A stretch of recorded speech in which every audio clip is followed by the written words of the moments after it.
àsìkò yìí ní gbogbo bí tẹ́ ti ń gbọ́ mi. Orúkọ mi ni Yewande Babalọ́lá. Mo kí yín káàbọ̀ sórí ètò yín ètò wa Ọmọyorùbánimí. Lórí ètò tẹ́ ti máa gbọ́ nípa èdè àti àṣà Yorùbá. Níbi tí a ti máa ṣe ìfọ̀rọ̀wánilẹ́nuwò pẹ̀lú àwọn ènìyàn ńláńlá àti àwọn nǹkan tó ń ṣẹlẹ̀ ní àyíká yín. Tí ẹ bá fẹ́ kí a wá ṣe ìfọ̀rọ̀wánilẹ́nuwò pẹ̀lú yín, ẹ lo nọ́mbà tó wà ní orí fọ́nrán wa yìí. Ẹ ṣé. Kí lorúkọ yín? Orúkọ tèmi ni Lawal Opeyemi. Tí gbogbo èèyàn mọ̀ sí Kopa food. Wọ́n ṣe fún àwọn ènìyàn. I run the restaurant actually. Mo béèrè lọ́wọ́ àwọn ará ìlú pé tí n bá ní àlejò tí mo fẹ́ ra oúnjẹ wípé bo ni mo ti lè ríra. Wọ́n ní kí n lọ sí ìlú Adó láti máa ṣe. I enjoy conversing with people, like talking to people. In fact, it is my joy when I make. Ó jẹ́ ayọ̀ mi láti mú inú ọmọ ìlàkejì mi dùn. A fẹ́ kí àwọn ọ̀dọ́ kán dìde kán bẹ̀rẹ̀ láti máa ṣe nǹkan. A dẹ̀ fẹ́ kán máa ní kò sówó kí ni àwọn nǹkan dáadáa tẹ́ ti rí láti ẹnu iṣẹ́ yìí. Oníkálukú lọ jókòó, kí ni mo nífẹ̀ẹ́ sí láti máa ṣe? Discover your purpose. Discover what you like doing as you are created. Everybody is unique. Oníkálukú lọ náà ń bu ìkún. So ìwọ ni kò wá ayé pọ̀ lójú òfurufú. But ní tèmi. She's so beautiful. Hey. And aside from that, she is so calm.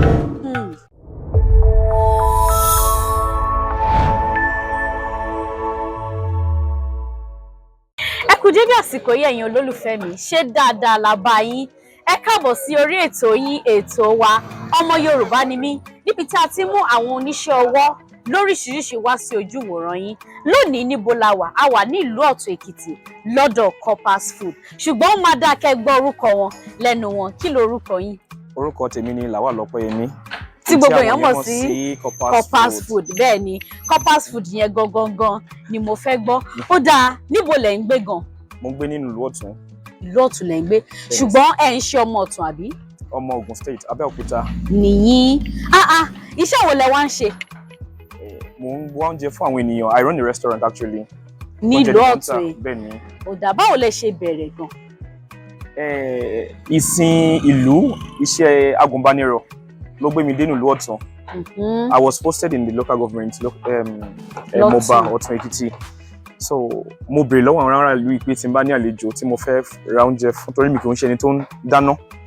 Pé tí n bá fẹ́ ra oúnjẹ fún àlejò, wípé bo ni mo ti lè ríra. Wọ́n ní kí n lọ sí ìlú Adó. Pẹ̀ máa dádó kẹ́ tó lè róúnjẹ rà. Wọ́n á wò pé rárá o kò burú tó yẹ. Ṣé oúnjẹ ò tí ì tutù kí n tó dé láti Adó? Láti Odó fún ẹnìyẹn. Ó máa ń wù mí láti dáná fún àwọn èèyàn, ṣùgbọ́n kì í wù mí láti dáná fún ara mi. Ni mo wá ní kí n kúkú gbìyànjú láti ṣe nǹkan tí ó máa ń wù mí láti ṣe. Mo lè wà nínú ilé òtún dídí ọ̀sẹ̀ kan láì dáná fúnra mi, màá kàn máa jẹ àwọn oúnjẹ kéékèèké bíi bread, biscuit. But tí bá ní àlejò, ó máa yá mi lára láti dáná fún wọn. Ó wá jọ mí lójú pé ẹ sanra o, ẹ wá lómi lára díẹ̀. Bread àti biscuit yẹn ni ò yé mi. Ó dáa, á ti tọ́jú mélòó báyìí tẹ́ ti ń ṣe iṣẹ́ yìí? Ọdún yìí ni ó pé ọdún kẹfà. Tẹ́ ti ń dáná. Tá bá wá ní ká wò dáadáa, kí ni àwọn ìdojúkọ tẹ́ ti rí nípa pé ẹ̀ ń dáná fáwọn èèyàn láti bí ọdún mẹ́fà tẹ́ ti bẹ̀rẹ̀ yẹn? Ìdojúkọ pọ̀ o, bọ̀ ẹ jẹ́ á sọ ìwọ̀nba tẹnu lè sọ. Ìdojúkọ àkọ́kọ́ òun ni ìfarapa kékeré èyí tí mo rí lẹ́nu iṣẹ́ yìí. Ìṣó kékeré gún mi lẹ́sẹ̀ láti bí November, that's 2 years after I started. And before I know, kí n tó mọ̀, ó ti di nǹkan tí mò ń gbé fún odidi oṣù bíi 3-4 tí gbogbo àwọn dókítà òyìnbó tán bá mi wò tí wọn ò rí nǹkan kan bẹ̀. Olúwa ṣàṣì wọn pé Olúwa gbàṣàkóso. Bẹ́ẹ̀ ni Ọlọ́run máa gbàṣàkóso náà ni. Ìdojúkọ kejì tó tún wà ńbẹ̀ òun ni ìjàmbá iná èyí tó ṣẹlẹ̀. Ó dà pé mo gbọ́ sí yẹn ńgbà yẹn. Gbogbo nǹkan tá à ń lò pátápátá tó jẹ́ bí dúkìá pátá, including my results, including my credentials, everything I have, every of my documents actually got burnt. Gbogbo ẹ̀ ló jóná pátápátá títí kan àwọn ilé, everything. Ṣùgbọ́n adúpẹ́ lọ́wọ́ Ọlọ́run nítorí pé tí Ọlọ́run bá wà ní ìhà tiwa, kò sí ohunkóhun tí wọ́n lè ṣe. Adúpẹ́ lọ́wọ́ Ọlọ́run nítorí pé kò jù bẹ́ẹ̀ yẹn lọ, nítorí kò mẹ́mi lọ, nítorí pé ọ̀pọ̀lọpọ̀ láti gbọ́ náà tarí bẹ́ẹ̀. Ó dáa, fún bí ọdún 6 tẹ́ tí wọ́n ń ṣe iṣẹ́ yìí, a fẹ́ kẹ́ sọ àwọn dáadáa nítorí pé lára nǹkan tá à ń ṣe ni pé a fẹ́ kí àwọn ọ̀dọ́ kán dìde kán bẹ̀rẹ̀ láti máa ṣe nǹkan. A dẹ̀ fẹ́ kán máa ní kò sówó kí ni àwọn nǹkan dáadáa tẹ́ ti rí láti ẹnu iṣẹ́ yìí? ó pọ̀ but then nǹkan àkọ́kọ́ òun ni pé mo jẹ́ni tí ò kì í sọ̀rọ̀, mo jẹ́ni tó máa ń fẹ́ dá wà kí nǹkan ṣáà máa ṣe nǹkan tèmi nìkan.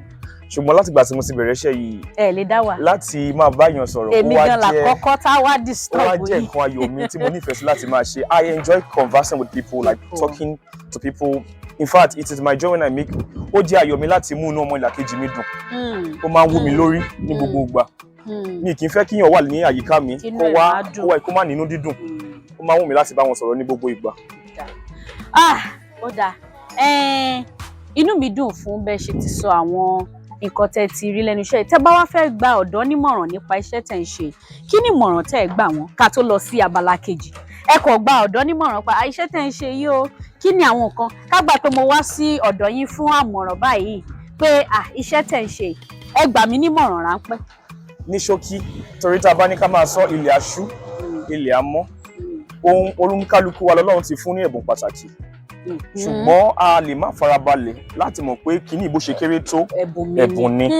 Kó ní kálukú lọ jókòó, kí ni mo nífẹ̀ẹ́ sí láti máa ṣe? Discover your purpose.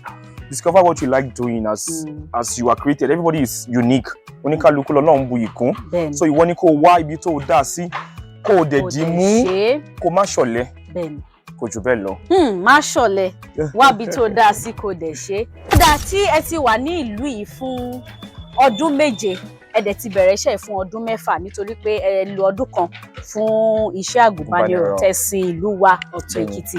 Kó tó wá di pé ẹ bẹ̀rẹ̀ sí dáná, tẹ́ ti lo ọdún 7 yìí, ṣé ẹ tí rí obìnrin kankan ṣẹ́jú sí àbí kò sẹ́ni tó ń ṣẹ́jú sí yín? Actually, I'm happily married. Mo ti ní ìyàwó tèmi. Ó dà, wọ́n ti níyàwó tiwọn. Báwo lẹ ṣe wá pàdé? Ṣé ní ìlú iná lẹ ti pàdé wọn? Inú ìlú Ọ̀tún yìí ni, ṣùgbọ́n kì í ṣe ọmọ Ọ̀tún. Ìdí iṣẹ́ iná dẹ̀ ni. Lẹ ti pàdé wọn. Ìdí iṣẹ́ lẹ ti pàdé wọn. Ó dà. Ní sọ jù bẹ́yẹn. Ní ìdí iṣẹ́ iná lẹ ti pàdé wọn. Ó túmọ̀ sí pé iṣẹ́ yìí ti ṣe oríṣiríṣi ọ̀pọ̀lọpọ̀ ọkọ̀ fún yín. Ó dà, tí bá ní kẹ́ sọ àwọn nǹkan méjì tó jẹ́ kí ìyàwó yín dá yàtọ̀ fún wa, kí lá jẹ́ nǹkan méjì tó jẹ́ kí ìyàwó yín dá yàtọ̀? Oníkálukú ló dá o, Ọlọ́run dẹ̀ dá oníkálukú dáadáa. Bẹ́ẹ̀ni. Ṣùgbọ́n ìyàwó mi rẹwà yàtọ̀. Ẹ ní kí n ní sùúrù. Ẹ sọ pé kí n ní sùúrù. Ẹ ní sùúrù. Ó dà, mo ti ní sùúrù.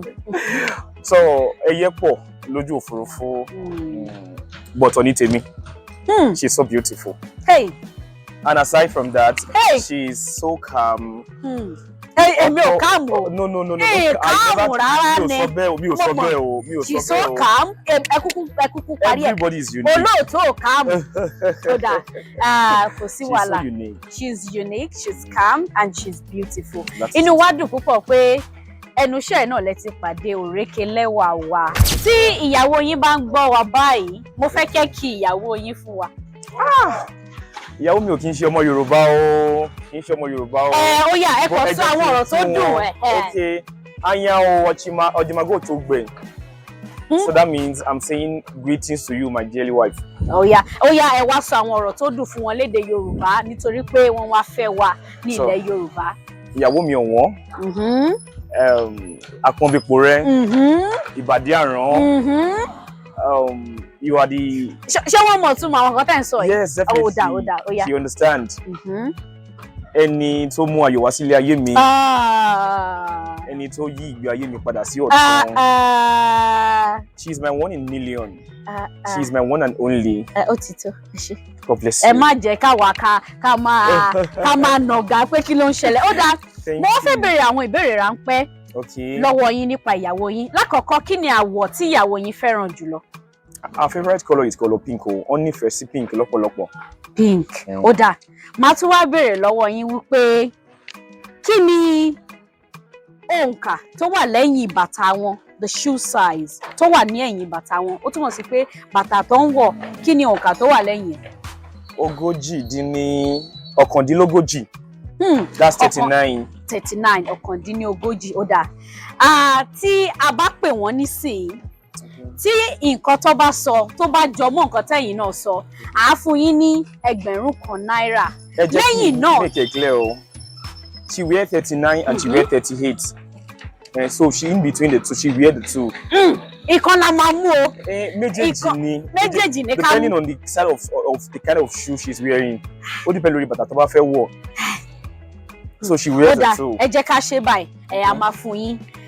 Lákọ̀ọ́kọ́ àwọ̀, ìkejì òun ni òǹkà tó wà lẹ́yìn bàtà wọn. Ìkẹta wá ni pé tẹ́ bá wá sọ mo nífẹ̀ẹ́ rẹ, which is I love you lédè Yorùbá, tí wọ́n bá dá yín lóhùn padà pẹ̀lú mo nífẹ̀ẹ́ ìwọ náà tàbí mo nífẹ̀ẹ́ rẹ náà, tàbí tí wọ́n bá dá yín lóhùn tìfẹ́tìfẹ́, a máa fún yín. Ṣùgbọ́n tí wọ́n bá dáhùn, ó ṣeé ṣe kí a má fún yín. Ṣé ti ṣe tán? A ti ṣe tán. Ó dáa. Ó yá, ẹ pè. Hello there. Hello, are you there? Okay, olóòtú ní àwọn ìbéèrè kan fún yín o. Ó dáa. Ṣé lè gbọ́ mi? Ẹ káàsán o, ṣé lè gbọ́ mi? Ó dáa. Kí ni àwọ̀ tí ẹ fẹ́ràn jùlọ? Color you love most? Àwọ̀ tí ẹ fẹ́ràn jùlọ?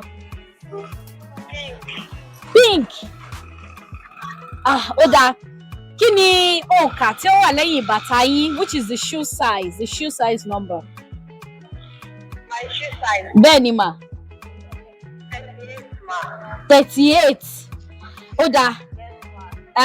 Mi ní sọ bóyá ọkọ yín gbà o àbí wọ́n ṣí, ṣùgbọ́n lákòótán wọ́n máa sọ nǹkan kan fún yín sìn tí ẹ bá wá dá wọn lóhùn bá ṣe fẹ́. Ó ṣeé ṣe kí wọ́n gba ẹ̀bùn. Ó ṣeé ṣe kí wọ́n gba ẹ̀bùn owó lórí ètò yìí. Ó dáa. Ẹ sọ nǹkan tí a ní kẹ́ sọ fún wọn. Èdè Yorùbá lẹ máa fi sọ o. Mo nífẹ̀ẹ́ rẹ, ìyàwó mi ò wọ́n.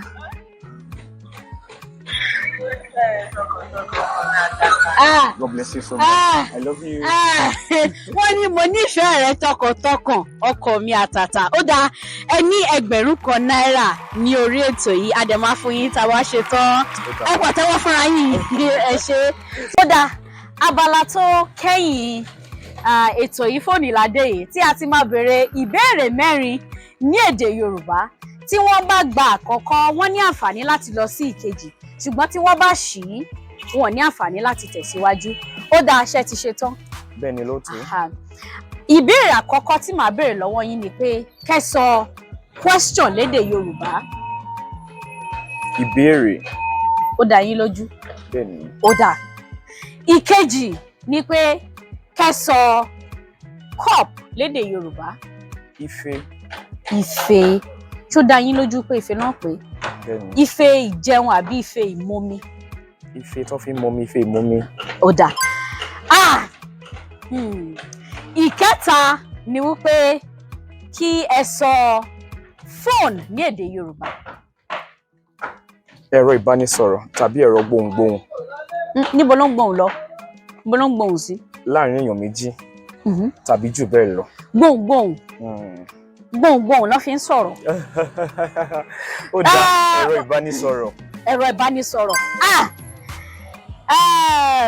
Ìkẹrin tí a máa wá béèrè lọ́wọ́ yín báyìí ni wípé kí ẹ sọ sentence lédè Yorùbá. Sentence lédè Yorùbá. Ẹ ti gba ìbéèrè, ife ìmomi, ẹ̀rọ ìbánisọ̀rọ̀. Ó dáa, kí wá ní sentence lédè Yorùbá? Ọ̀rọ̀ àpapọ̀. Ọ̀rọ̀ àpapọ̀. Lóòótọ́ ni ọ̀rọ̀ tá a papọ̀ ló di sentence, ṣùgbọ́n ní orúkọ tí wọ́n pe sentence lédè Yorùbá. Okay. Ẹ gbìyànjú sí, ẹ sì lè gbìyànjú lẹ́ẹ̀kan sí ká tó dànù dúró. Ọ̀rọ̀ àpapọ̀ ni lóòótọ́ nítorí pé ọ̀rọ̀ méjì tàbí mẹ́ta ló dá sentence, ṣùgbọ́n kí ni sentence yẹn gangan lédè Yorùbá? Àpapọ̀ ọ̀rọ̀. Ó dáa, sentence lédè Yorùbá là ń pè ní gbólóhùn. Gbólóhùn kò ṣe nǹkan tó jẹ́ àjòjì sí yín, ṣùgbọ́n a fẹ́ kí ẹ rántí nǹkan tí wọ́n pe àwọn ọ̀rọ̀ yẹn lédè Yorùbá. Mi ò ṣe òjòrò fún yín o, ṣùgbọ́n ẹ ti gba 1000 náírà náà nígbà tí ẹ pe olólùfẹ́ yín. Ó dáa, mo fẹ́ sọ wípé ẹ ṣe gan nítorí pé ẹ gbà wá lálejò lénìí. Inú mi dẹ̀ dùn púpọ̀ wípé gbogbo ìbéèrè tá a béèrè lọ́wọ́ yín lẹ dáhùn. Ẹ sọ orúkọ yín fún wa lẹ́ẹ̀kan sí. Orúkọ mi ni Lawal Opeyemi tí gbogbo èèyàn mọ̀ sí Kopa's food. Kopa's food. Ẹ ṣé àlejò wa fún tọ̀sẹ̀ yìí ní Kopa's food. Tí ẹ bá fẹ́ oúnjẹ lóríṣiríṣi, ẹ fẹ́ dáná ìgbéyàwó, òkú àgbà tàbí ẹ fẹ́ ṣe birthday, ẹ pè wọ́n, wọ́n á dáná tó jẹ́ wípé ẹ máa pọ́n ètè yín lání. Ní bákan náà wọ́n ń ṣe àkàrà òyìnbó tí a mọ̀ sí cake, wọ́n ń ṣe jollof rice, wọ́n ń ṣe àmàlà, wọ́n ń ṣe iyán. Kò sí oúnjẹ tẹ́ ẹ fẹ́ ní Kopa's food tẹ́ ò ní rí. Ẹni tó wà nídìí ẹ̀ náà lélẹ̀. Lọ́pọ̀ ìgbà máa ní obìnrin ló mọná dájú, ṣùgbọ́n mo ti jẹ iyán wọn rí, mo jẹ ìrẹsì rí, mo jẹ chicken rí, mo jẹ ẹran rí. Mo lè sọ fún yín wípé bí wọ́n ṣe sọ yìí gẹ́lẹ́ ló ṣe rí. Inú mi dùn púpọ̀ pé ẹ bá wa wo fọ́nrán yìí títí dé òpin. Ẹ jọ̀ọ́, ìlú Ọ̀tún náà la wà tá a ti ń gbé àwọn oníṣẹ́ ọwọ́, à ń gbé wọn lárugẹ, a dẹ̀ mú wọn wá sí ojú ìwòran yín. Tí ẹ bá fẹ́ kí a wá dé yín lálejò gẹ́gẹ́ bí oníṣẹ́ ọwọ́, ẹ pè wá, á fi ẹ̀rọ ìbánisọ̀rọ̀ wa sí ojú fọ́nrán yìí. Ẹ ṣé, orúkọ mi ò yí padà, èmi ni Yewande Babalọlá, olùkọ́ èdè Yorùbá àgbáyé. Ẹ ṣé, ó dàbọ̀.